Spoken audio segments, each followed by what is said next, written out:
Неожиданная тревога, на сбор всего 45 секунд. Пока у всех режим праздника, у них повышенной готовности. В период новогодних каникул только в одной части работает состав из 14 человек. По республике их будет сотня. Вводится дополнительная техника. У нас дежурить будет на елке. Это центр семьи Казан на чаше. Новогоднюю ночь с 10 часов вечера до 3 утра. С 31 на 1 число. Не до шампанского и полицейским. На страже правопорядка они круглосуточно. В новогоднюю ночь патрулировать елки в Татарстане будут более 1700 человек.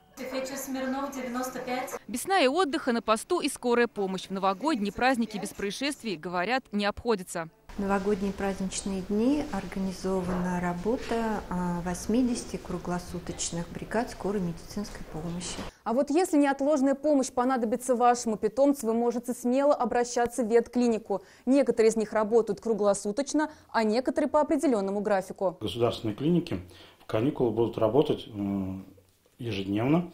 1 числа у нас дежурит Приволжская ветеринарная лечебница, а со 2 числа работают все ветеринарные лечебницы.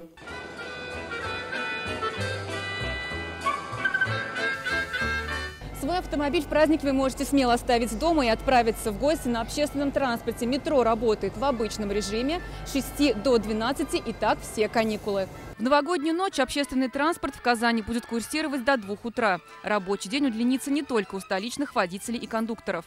Договорились организовать более длинные условия для перевозки наших граждан, и практически до 12 часов в этот день будут работать весь общественный транспорт города. По Челнам до 3 часов утра. Автобусы в Нижнекамске 31 декабря будут работать до 22:30.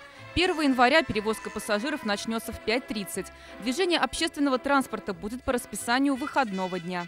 Зарина Ахметова, Александр Лобанов, Андрей Корсинский, Данил Филатов, ТНВ, Казань, Альметьевск, Нижнекамск, Набережные Челны.